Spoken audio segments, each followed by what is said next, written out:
personne ayant survécu à une tentative de meurtre. Que s'est-il passé? Le conducteur de notre bus scolaire est arrivé ivre, a retiré les poignées de sortie de secours et criait à propos de son divorce en accélérant vers un carrefour plein de maternelles avec 28 enfants piégés à bord. Le chauffeur de bus scolaire s'est approché et a crié « Dépêche-toi, je n'ai pas tout mon temps !»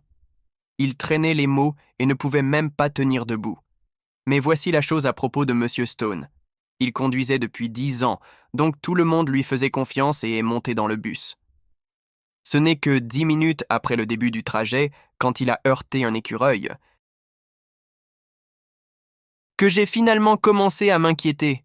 « Monsieur Stone, vous devriez peut-être ralentir. » Ses yeux injectés de sang ont rencontré les miens dans le rétroviseur.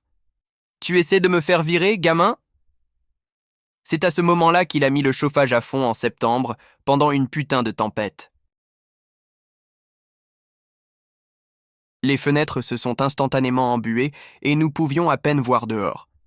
Quelqu'un d'autre a quelque chose à dire? Je me disais bien. Mon cerveau a commencé à faire cette chose où il énumère toutes les raisons pour lesquelles tu es foutu.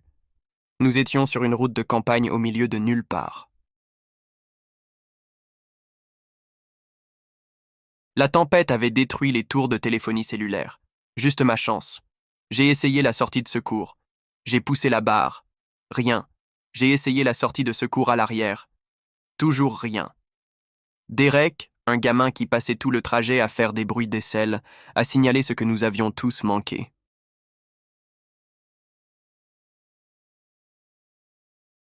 Et le mécanisme de la sortie de secours a été enlevé comme avec des outils. Mon cœur s'est effondré. Nous étions piégés. Monsieur Stone s'en était assuré. Quand nous avons vu le premier panneau stop, tous les os de mon corps espéraient qu'il s'arrêterait. Mais il ne l'a pas fait. Il n'a même pas ralenti. Il l'a simplement grillé. Le petit frère de Selena était censé descendre là. « S'il vous plaît, monsieur Stone », j'ai dit, me levant malgré le balancement du bus. « Arrêtez-vous juste une seconde, laissez-nous descendre, on ne le dira à personne. »« Assieds-toi !» il a craché en criant. « Tu viens de perdre tes privilèges de bus !»« Je sais où vous vivez tous, je peux les faire suspendre. » Dans la chaleur étouffante et la peur, les enfants ont commencé à s'effondrer. Ma sœur de 6 ans, Isabella, pleurait à chaudes larmes. L'enfant de maternelle en face d'elle s'était déjà fait pipi dessus. Tout le monde envoyait des messages frénétiquement.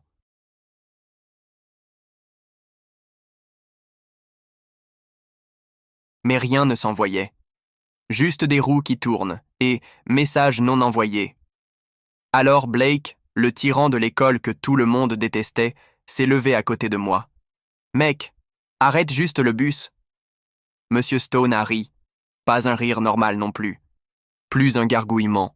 « Oh, le dur veut se battre. Qu'est-ce que tu vas faire? Frapper un vieil homme ?» C'est alors que Monsieur Stone a pratiquement essayé de nous tuer tous. Une voiture arrivait vers nous. Il l'a vue, nous l'avons tous vu. Il a croisé mon regard dans le miroir et a souri. Pas question, absolument painement pas question, avant que mon esprit ne puisse même traiter ce qui se passait. Il a tiré le volant vers eux. Ça leur apprendra à me klaxonner. Isabella a poussé un cri perçant. Les enfants se sont écrasés contre les fenêtres. Mes côtes ont heurté le siège durement. Tout le bus a été rempli du son d'enfants qui pleurent et de lui qui bafouille comme un drogué. 10 ans. 10 ans entiers à m'occuper de nos enfants. Mais qu'est-ce que ma femme en a à faire? Elle veut juste mon argent. Ses jointures étaient notes blanches sur le volant. Prends ma maison. Prends mes enfants. Mais je continue de venir. L'aiguille du compteur de vitesse continuait de monter. 40, 45, 50. Les panneaux de zone scolaire se sont brouillés. Ceux avec les lumières clignotantes qui disent 25 mph quand des enfants sont présents. Il a appuyé plus fort sur l'accélérateur. « Monsieur Stone, tais-toi. Taisez-vous tous. » Nous sommes passés en trombe au carrefour. La circulation transversale s'est écartée, klaxonnant. Il a bu une gorgée de sa boisson mystérieuse enveloppée dans un sac en papier brun. Je connaissais cette route par cœur. Dans 2 miles, nous arriverions à l'intersection principale, celle à côté de l'école primaire, celle où Madame Anderson serait debout avec sa ligne de maternelle. Monsieur Stone, a tenté Selena, la voix tremblante. Le garde-barrière arrive. Bien. Peut-être que cela apprendra aux gens à respecter ce que je fais. C'est alors que je les ai vus à travers le brouillard. Madame Anderson dans sa veste fluo. Une ligne de petits enfants tenant cette chose de corde qui attendant de traverser. De petits sacs à dos qui rebondissent. Ils n'avaient aucune idée qu'un missile de 2 tonnes se dirigeait droit sur eux. Blake m'a regardé. Je l'ai regardé. Nous avons tous les deux regardé le levier d'urgence rouge au-dessus du siège du conducteur. Celui qu'on nous dit de ne jamais, jamais toucher à moins que quelqu'un ne soit littéralement en train de mourir.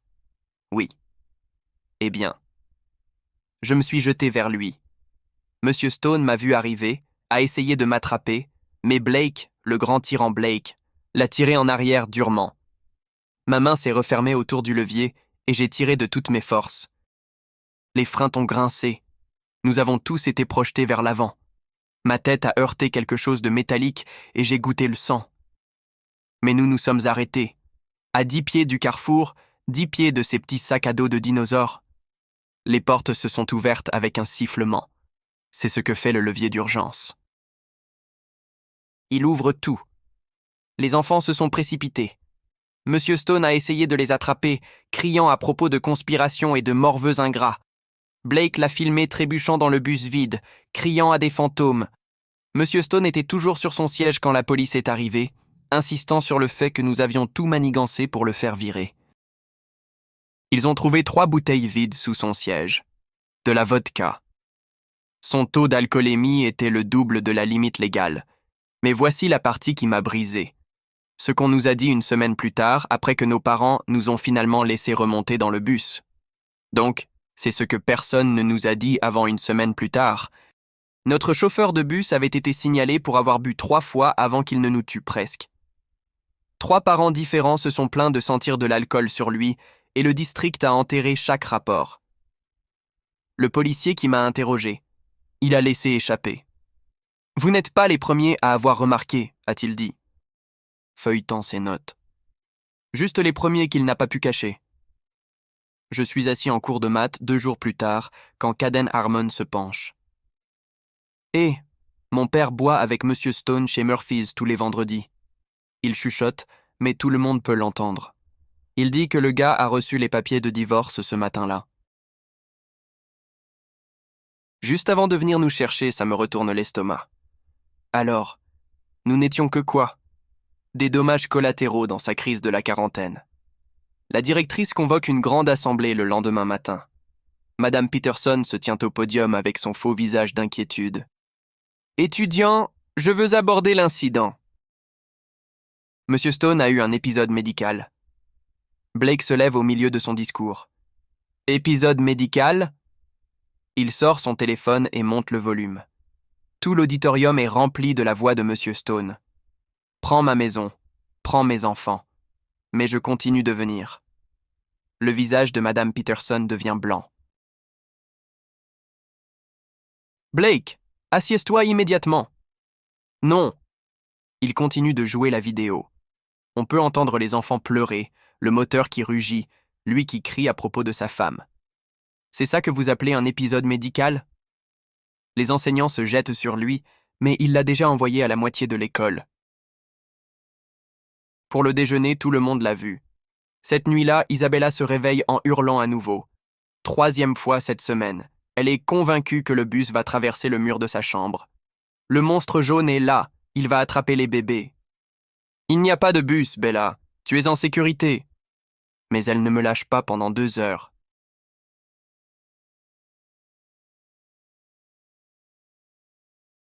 Elle continue de demander si les enfants de maternelle du garde-barrière vont bien. Est-ce que les sacs à dos de dinosaures vont bien ? Est-ce qu'ils ont réussi à s'échapper ? Ils vont bien. Tout le monde va bien. Je te le promets. Tu promets. Mes parents sont plus que furieux. Papa est au téléphone toute la nuit avec d'autres parents. Maman tape furieusement sur son ordinateur portable, documentant tout. Ils déposent une plainte avec 12 autres familles. La réunion d'urgence du conseil scolaire est bondée. Le surintendant, le docteur Richard, se tient là dans son costume cher, agissant comme si nous étions dramatiques. C'était un incident isolé. Nous menons une révision approfondie. Isolé. La mère de quelqu'un se lève. Ma fille ne dort pas. Elle a 8 ans et prend des médicaments pour l'anxiété. Nous comprenons vos préoccupations. Non, vous ne comprenez pas. Un autre parent. Vous n'étiez pas dans ce bus. La mère de Derek, une vraie maniaque de la recherche, lève la main. J'ai trouvé quelque chose d'intéressant dans les registres publics. Elle sort un dossier. Plainte d'il y a 2 ans. Un parent a signalé que M. Stone sentait l'alcool, marqué comme non fondé par April Mendoza. La salle éclate. Voici une autre de l'année dernière. Elle continue de lire. Et une d'il y a 2 mois avant notre incident. Chacune d'entre elles mentionne l'alcool, toutes rejetées par la même personne. April Mendoza, la superviseure du transport, se lève. J'ai enquêté sur chaque plainte de manière approfondie. Il n'y a jamais eu de preuves. Vous ne m'avez jamais demandé. Joey Tanaka.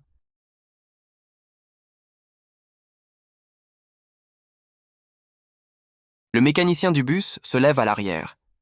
Je répare ces bus depuis 20 ans. Pas une seule fois elle ne m'a demandé de chercher des bouteilles. Le visage d'April devient rouge. Ce n'est pas le protocole. J'ai trouvé 3 bouteilles le mois dernier sous son siège. Je le lui ai dit. Elle m'a dit de me mêler de mes affaires. Mon père me met à l'écart après. Joey lui chuchote quelque chose qui fait que la mâchoire de papa se crispe. Quelqu'un publie la vidéo de Blake en ligne cette nuit-là. Au dîner, elle a 40 000 vues. Le titre dit juste « C'est ce que le district scolaire appelle un épisode médical ». Le lendemain matin, il y a des fourgonnettes d'information partout. Chaîne 7, chaîne 4, même CNN. Le district ne peut plus faire semblant que rien ne s'est passé. Le surintendant passe à la télévision. Je le vois mentir de sang-froid. Nous avons suivi tous les protocoles. Les sorties de secours étaient probablement bloquées par les étudiants.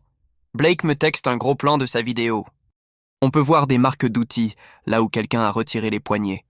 Clairement. J'envoie ça aux nouvelles, il écrit. 3 enfants d'autres trajets se manifestent le lendemain.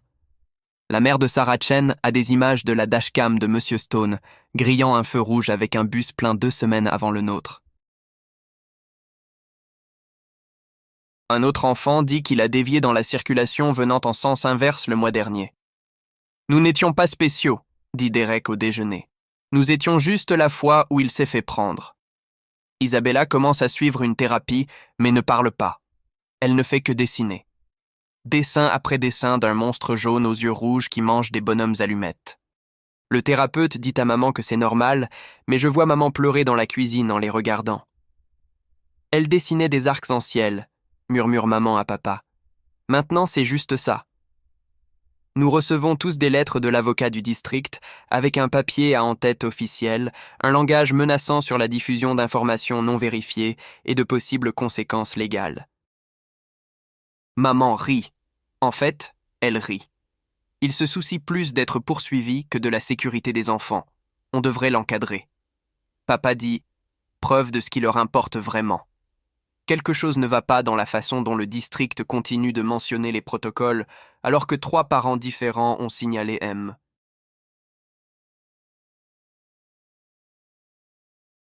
Stone pour avoir bu et rien ne s'est passé. Ça me fait me demander à quoi ressemble leur processus d'enquête réel quand chaque plainte est marquée comme non fondée par la même personne. Je commence à tout écrire. Chaque conversation, chaque date, chaque mensonge qu'ils disent. Derek m'aide à faire une chronologie sur son ordinateur.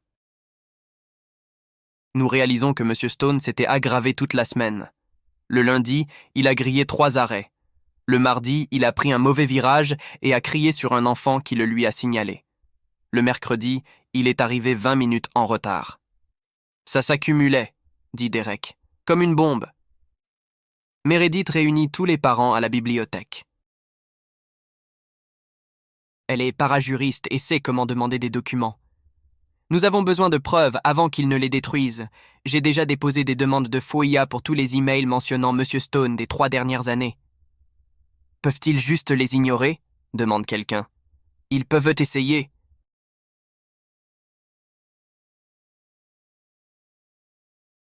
Mais je connais des juges qui n'aiment pas que les districts cachent des choses sur la sécurité des enfants. À la prochaine réunion du conseil, les parents remplissent la salle, debout. Quand ils essaient de passer en session privée, Meredith se lève. Selon la loi de l'État, section 15 268.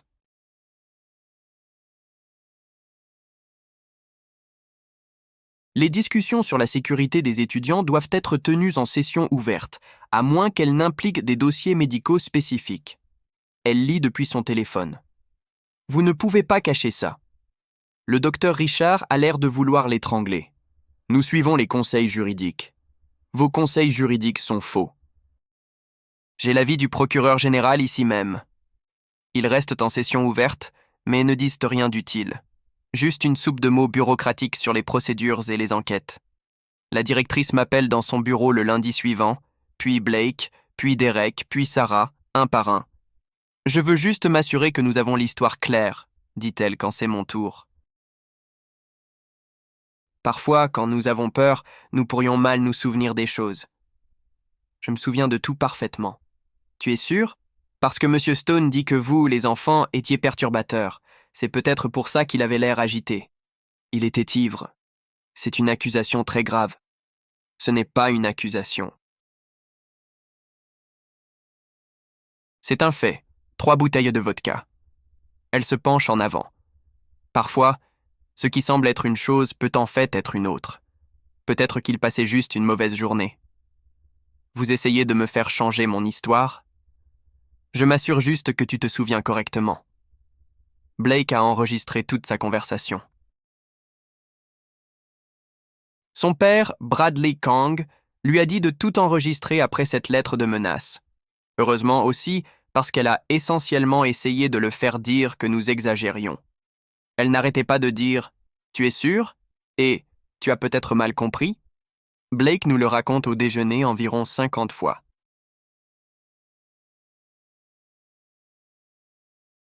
Ensuite, les choses deviennent vraiment intéressantes. L'ex-femme de M. Stone envoie un message à ma mère sur Facebook. « Je vous avais prévenu. » Son message dit « Il y a 6 mois, quand j'ai demandé le divorce, j'ai dit à April Mendoza qu'il buvait. Je lui ai dit que c'était dangereux. Elle a dit que sans preuve, il ne pouvait rien faire. J'ai dit « De quelle autre preuve avez-vous besoin que la femme de 15 ans vous le dise ?» Personne n'a écouté. Maman le transfère à Meredith immédiatement. Kate Woodard contacte notre groupe de parents ensuite. Elle conduisait des bus mais a démissionné l'année dernière. J'ai signalé que Stone se présentait ivre. April m'a dit de me taire ou je perdrais mon emploi. J'ai démissionné à la place. J'ai gardé les emails. Elle transfère tout, email après email. April menaçant son emploi, lui disant qu'elle causait des problèmes, suggérant qu'elle devrait peut-être reconsidérer son emploi.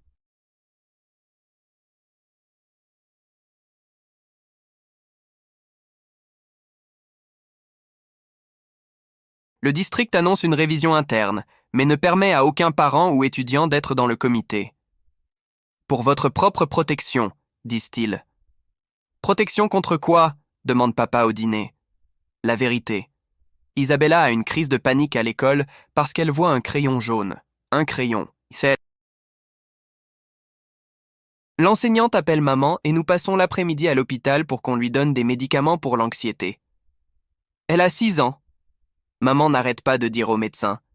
6 ans et elle a besoin de médicaments pour l'anxiété. Le trauma ne se soucie pas de l'âge. Le médecin dit que la moitié des enfants ont arrêté de venir à l'école. Leurs parents ne les mettent plus dans les bus. Ma classe d'histoire a 8 enfants au lieu de 25. Les enseignants ont l'air épuisés à force de gérer des salles de classe vides et des parents inquiets qui appellent constamment. Les enquêteurs de l'État se présentent 3 semaines plus tard. Pas les locaux qui jouent au golf avec le surintendant. De vrais officiels de l'État avec des accréditations et 0 patience pour les bêtises. Nous devons parler à chaque étudiant individuellement. dit le principal enquêteur à nos parents, sans aucun fonctionnaire de l'école présent. Il s'installe dans le centre communautaire. Quand c'est mon tour... La femme en face de moi écoute vraiment, note chaque mot, pose des questions de suivi qui ont du sens. Quelqu'un a-t-il vérifié les sorties de secours avant ce jour? Je ne sais pas. On a juste fait confiance qu'elles fonctionnaient. Qui t'a dit d'arrêter de parler de ça? La directrice a suggéré que nous pourrions mal nous souvenir des choses. Elle écrit plus vite. Je ne peux plus m'empêcher de vérifier les sorties maintenant. Cinéma, restaurant, magasin. La première chose que je fais, c'est localiser toutes les sorties. Derek me texte un soir. « Mec, j'ai compté les sorties au Walmart aujourd'hui. C'est normal ?» « Moi aussi », je réponds. Le thérapeute que maman me force à voir appelle ça de l'hypervigilance. Elle dit que c'est à cause du trauma. Peu importe. Je sais juste que je ne ferai plus jamais confiance aux sorties sans les vérifier moi-même. April Mendoza annonce sa retraite 2 jours après le départ des enquêteurs de l'État. Le district prétend que ce n'est pas lié, mais Joey texte mon père. On lui a donné un choix.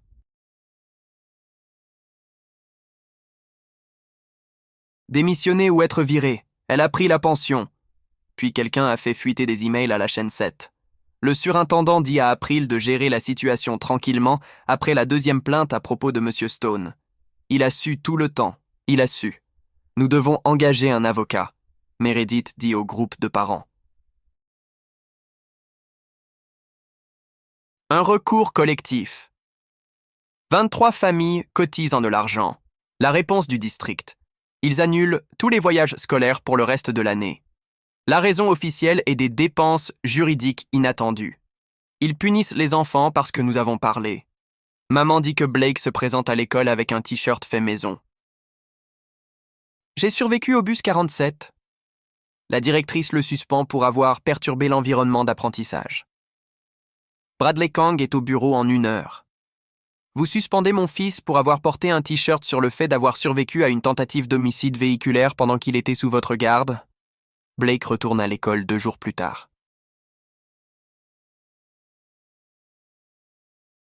Ensuite, les choses deviennent bizarres.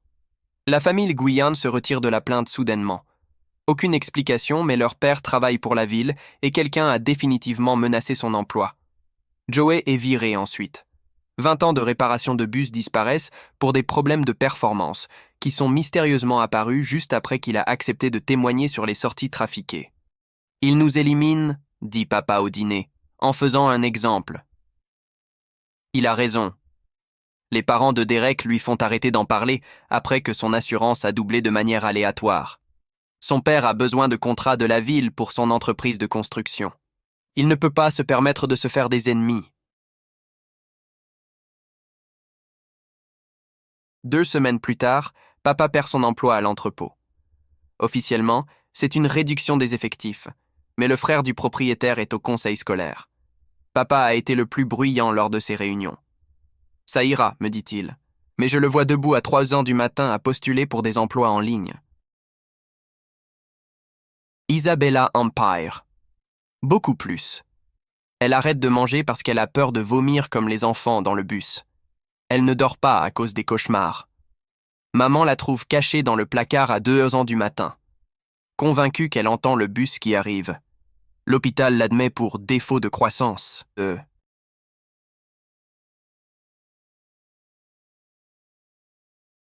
C'est ainsi qu'ils appellent cela quand un enfant cesse de fonctionner.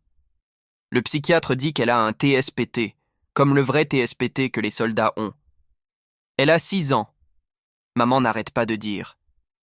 Comment une petite fille de 6 ans peut-elle avoir un TSPT? Le trauma ne discrimine pas selon l'âge. L'avocat du district nous interroge. Nous les enfants, ensuite. 8 heures de questions.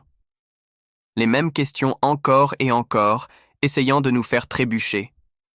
Le conducteur a viré, tu as dit. Combien de pieds exactement? Je ne sais pas. J'essayais de ne pas mourir, mais tu ne peux pas donner de mesure exacte. Donc tu pourrais te tromper complètement sur le virage. Bradley l'arrête finalement. Vous harcelez des mineurs. Nous en avons fini ici. Cette nuit-là, Blake envoie un message à notre chat de groupe. J'ai fait des copies de tout avant qu'il n'essaie de prendre nos téléphones. 3 nuages différents, plus le serveur du cabinet de mon père. Ils ne peuvent pas faire disparaître la preuve. Intelligent. Car 2 jours plus tard, le district perd quelques plaintes lors d'une mise à jour du système. Alors tout explose. Quelqu'un envoie le dossier au FBI.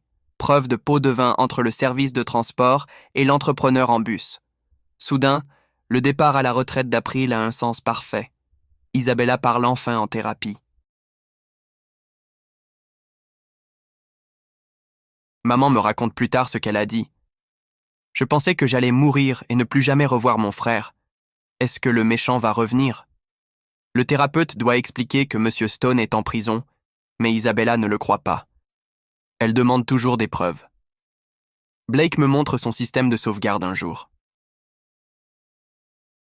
C'est fou. Tout organisé par date, avec des références croisées, de multiples copies. Mon père dit que les preuves gagnent les affaires, pas les sentiments. Le FBI trouve des années de fausses inspections de sécurité. Des bus marqués comme approuvés avec des pièces cassées, tout ça parce que l'entrepreneur économisait de l'argent.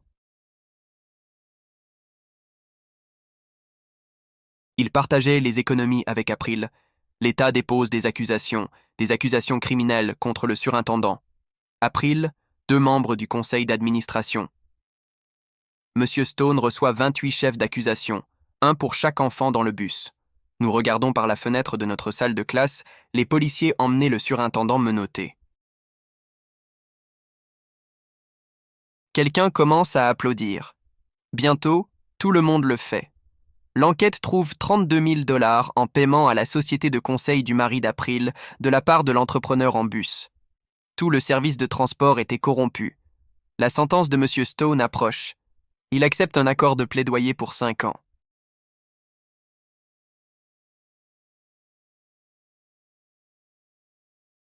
Mais à l'audience, il se lève et blâme tout le monde. Son ex-femme pour avoir divorcé de lui, le district pour ne pas l'avoir soutenu, même nous, les enfants, pour avoir fait tout un plat pour rien. Vous avez traumatisé 28 enfants, dit le juge. Vous avez trahi la confiance ultime, la sécurité des enfants. Je dois lire une déclaration d'impact de la victime. Mes mains tremblent, mais je m'en sors. Vous nous avez volé la capacité de faire confiance. Chaque véhicule jaune fait pleurer ma sœur. Chaque bus que nous voyons fait paniquer les enfants. Vous avez fait ça. Geste intelligent de faire des copies avant qu'ils n'essayent de prendre le téléphone.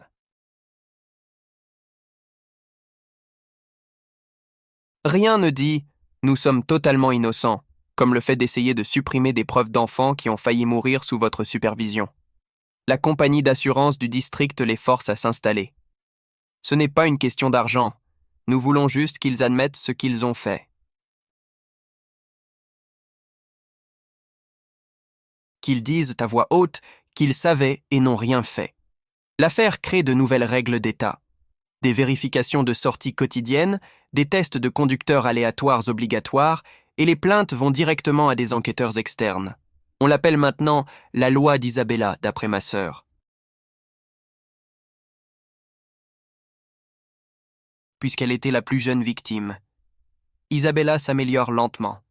Thérapie 2 fois par semaine, médicaments pour l'anxiété et un chien d'assistance nommé Biscuit qui sait quand elle va paniquer. Elle peut à nouveau voyager en voiture, mais elle ne s'approche pas des bus. Elle ne le fera probablement jamais. Blake et moi sommes amis maintenant. Bizarre comme le fait de presque mourir ensemble change les choses. Le gamin qui me volait mon argent pour le déjeuner est maintenant la personne en qui j'ai le plus confiance à l'école. Le nouveau superviseur du transport crée un programme de moniteur de sécurité.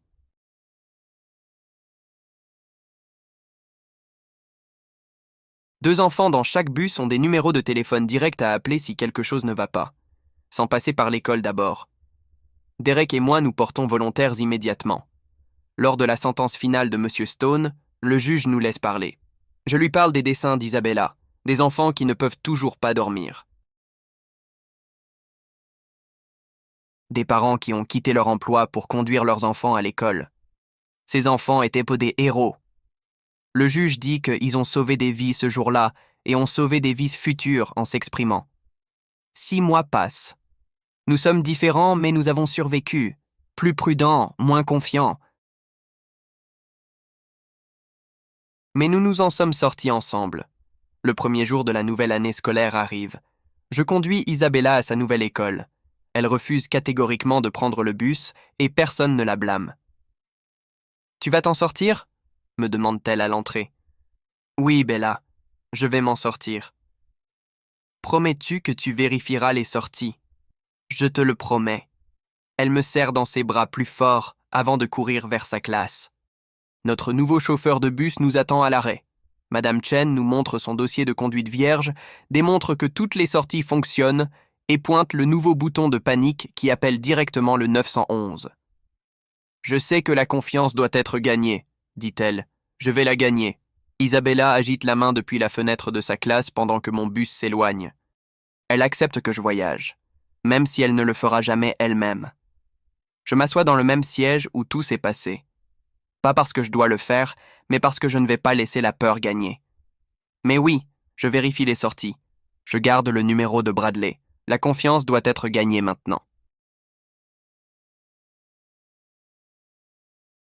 Et c'est comme ça. Les équipes de nouvelles reviennent 3 mois plus tard pour un reportage. Où sont-ils maintenant? La journaliste me met un micro au visage devant l'école. Comment cette expérience vous a-t-elle changé? Nous ne faisons plus confiance, je lui dis. C'est le plus grand changement. Elle veut quelque chose de plus édifiant. Mais c'est tout ce que j'ai. Maman me montre les nouveaux papiers d'embauche du district cette nuit-là. Vérification des antécédents, test de dépistage de drogue, évaluation psychologique. Trop peu, trop tard, dit-elle, les jetant de côté. L'enseignante d'Isabella convoque une réunion. Elle ne participera à aucune activité impliquant des thèmes de transport. Pas de bus jouet, pas de discussion sur les voyages scolaires, rien de jaune. Elle est en train de traiter. Maman dit que ça affecte son apprentissage. Nous avons fait une unité sur les aides de la communauté et elle a eu une crise quand nous avons parlé des chauffeurs de bus. Le district offre un conseil gratuit à tous les enfants du bus 47.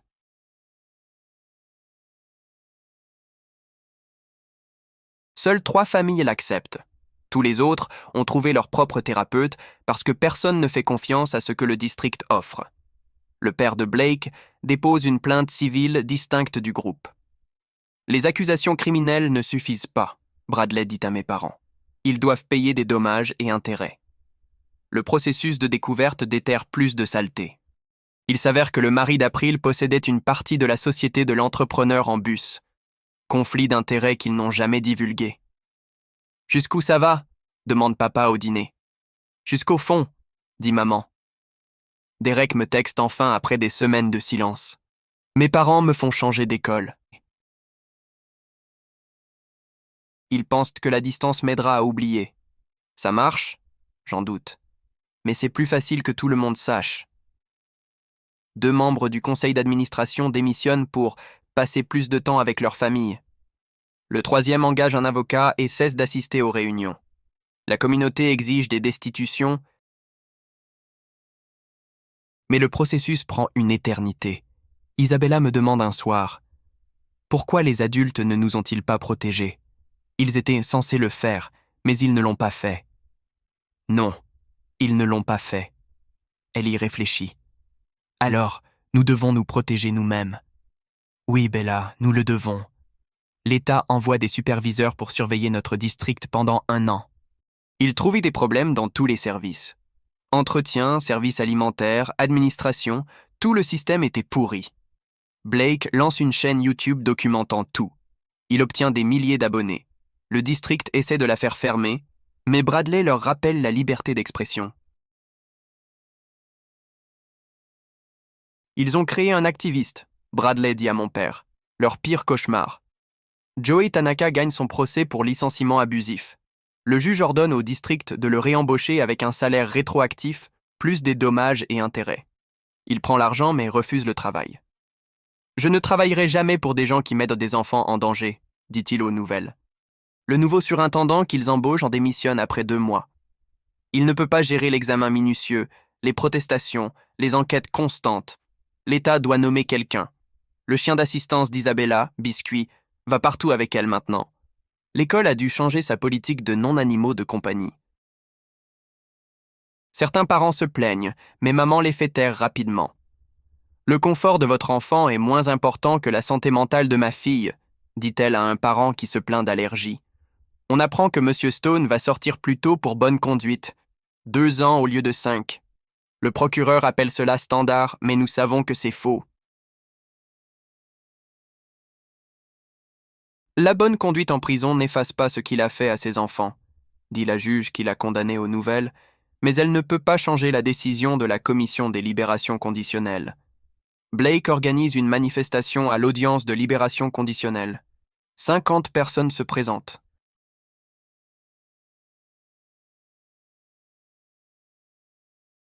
La commission s'en moque. M. Stone sort en souriant. Il va violer sa libération conditionnelle dans 6 mois, prédit Bradley. Des types comme lui le font toujours. 3 semaines plus tard, M. Stone est arrêté pour conduite en état d'ivresse. Bradley était généreux avec sa chronologie. La compagnie d'assurance du district les abandonne. Ils doivent y maintenant s'auto-assurer, ce qui signifie couper des programmes.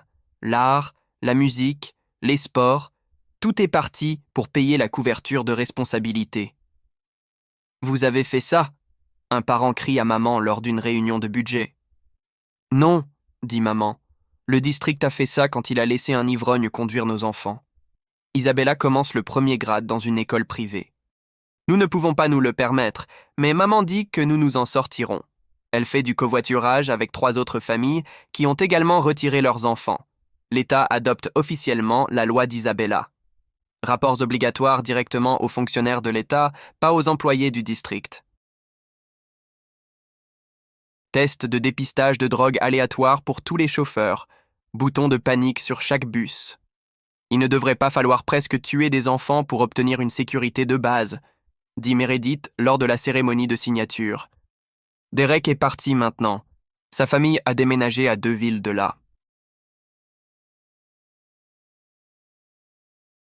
Il envoie des messages parfois, mais ce n'est pas la même chose. Les liens de trauma sont étranges, intenses, mais difficiles à maintenir quand quelqu'un n'est pas là. Blake et moi déjeunons ensemble tous les jours. Les autres enfants pensent que c'est bizarre, mais on s'en moque.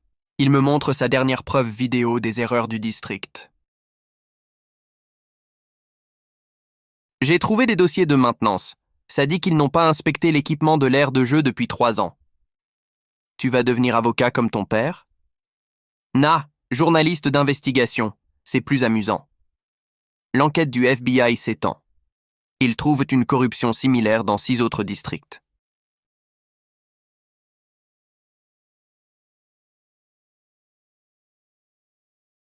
Notre cas a ouvert quelque chose d'énorme. April Mendoza cède et témoigne contre tout le monde pour éviter la prison. Elle jette tout le monde par-dessus bord, Bradley nous dit. Jeu de mots intentionnel. Maman rit pour la première fois depuis des mois. Isabella a de bons jours et de mauvais jours.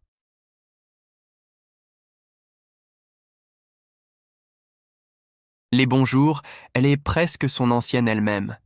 Les mauvais jours, elle ne sort pas de sa chambre. Le thérapeute dit que c'est normal, que la guérison n'est pas linéaire. Quand ira-t-elle bien? Je demande. Définissez « bien », dit le thérapeute, comme avant. Elle ne sera jamais comme avant. Mais elle trouvera sa nouvelle normalité. Le district organise une cérémonie de guérison à l'anniversaire. Personne du bus 47 ne se présente. Ils plantent un arbre et donnent des discours à des chaises vides. Blake le diffuse en direct. Regardez-les faire semblant de s'en soucier, il commente.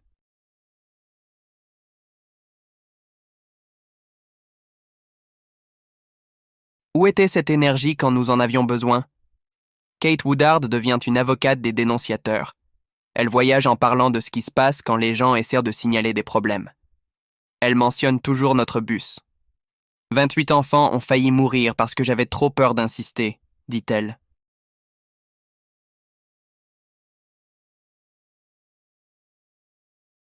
Je ne me le pardonnerai jamais.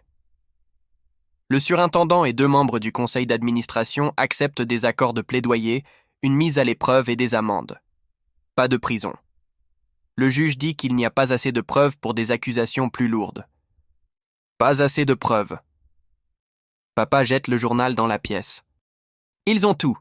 Ils ont l'argent et les avocats. Maman dit que nous avons la vérité. Devine lequel gagne. Isabella dessine un nouveau dessin, pas un monstre jaune cette fois. Des enfants debout ensemble, se tenant la main, regardant quelque chose de sombre hors du cadre. « Qu'est-ce que c'est ?» je demande. « Nous qui sommes courageux, dit-elle. Est-ce qu'on est en train de gagner ? Pas encore. Mais on n'est pas seul. Progrès, l'appelle le thérapeute. La nouvelle compagnie de bus commence le service avec des chauffeurs qui portent des caméras corporelles. Les parents peuvent suivre les bus sur une application. Chaque sortie est testée quotidiennement avec une preuve vidéo. Cela aurait dû être la norme il y a des années, dit Meredith. La chaîne de Blake atteint les 100 000 abonnés. Il publie des mises à jour hebdomadaires sur les procès, l'enquête, les tentatives de dissimulation du district. Les commentaires affluent de tout le pays.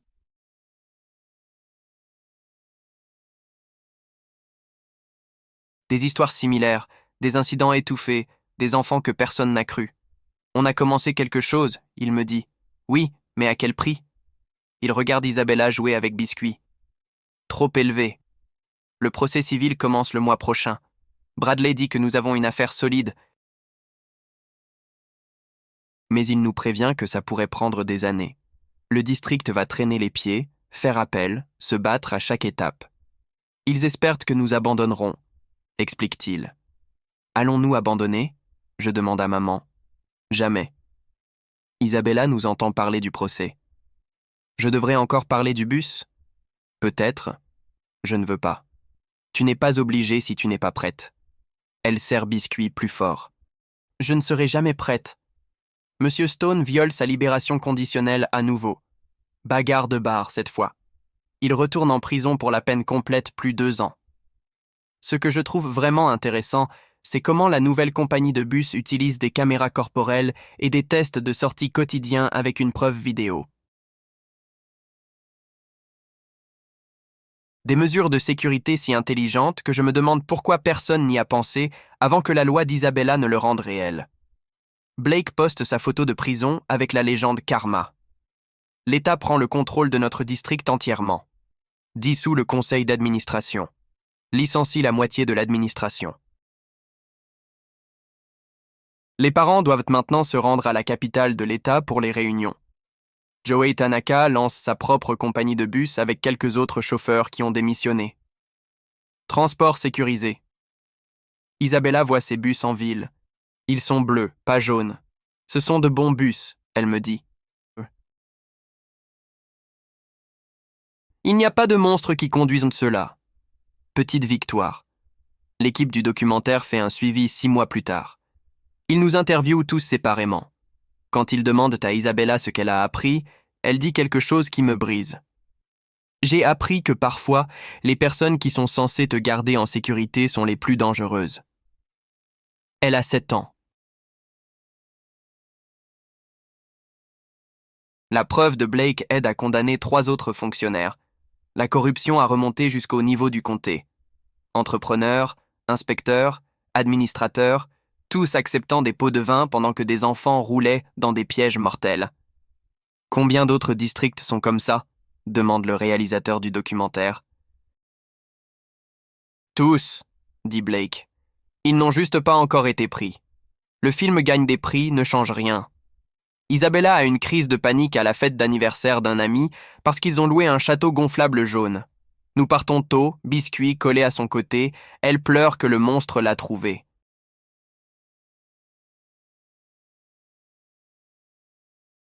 C'est juste une couleur, dit la mère de l'ami. Pas pour elle. Je sors. Nous ne sommes pas invités à nouveau.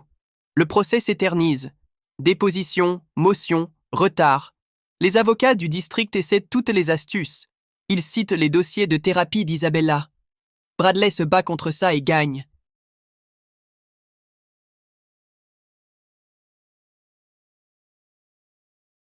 Mais ça prend des mois. Ils essaient de nous briser financièrement, dit papa après qu'une autre facture légale arrive. Ça marche, admet maman. Blake organise des collectes de fonds, publie des liens GoFundMe, ses abonnés donnent des milliers. Des étrangers que nous n'avons jamais rencontrés envoient de l'argent parce qu'ils ont été là aussi. Personne ne devrait avoir à payer pour obtenir justice, écrit un donateur. Derek me texte que sa nouvelle école est meilleure. Il dit « Les enfants là-bas ne savent pas pour le bus. Il peut faire comme si ça n'était jamais arrivé. Ça marche ? Non, mais c'est plus facile que tout le monde sache. » Isabella commence le 2e grade. Elle ne prend toujours pas les bus. Elle ne le fera probablement jamais, mais elle apprend à vivre avec ça. Biscuit aide, la thérapie aide, le temps aide d'une certaine manière. « As-tu encore peur ?» Elle me demande un soir. Parfois, des bus, de faire confiance aux mauvaises personnes. Elle hoche la tête comme si elle avait 40 ans. Pas 7. Moi aussi. Le district accepte un accord juste avant le procès. Montant scellé. Pas d'aveu de faute. Nos avocats disent que c'est le mieux que nous obtiendrons. Ils gagnent encore, dit maman. Bradley la corrige. Ils ont survécu. Il y a une différence. La loi d'Isabella est adoptée par 12 États. Puis 20, puis 35. Les chauffeurs de bus partout subissent des tests. Les sorties sont vérifiées. Les enfants obtiennent des boutons de panique. Nous avons sauvé des vies que nous ne connaîtrons jamais. Ça en valait la peine ? Me demande Isabella. Tout ce qui nous est arrivé ? Je pense à tous les enfants qui voyagent dans des bus aujourd'hui avec des sorties qui fonctionnent et des chauffeurs sobres parce que nous avons parlé. Oui, Bella, ça en valait la peine. Elle caresse Biscuit et y réfléchit. Je déteste toujours les bus, par contre. Moi aussi. Pour toujours, probablement. Elle semble être d'accord avec ça. Nous le sommes tous les deux. Certaines choses vous changent de façon permanente. Vous apprenez juste à travailler autour des dommages. Blake est accepté à l'école de journalisme. Admission anticipée. Il m'envoie son essai.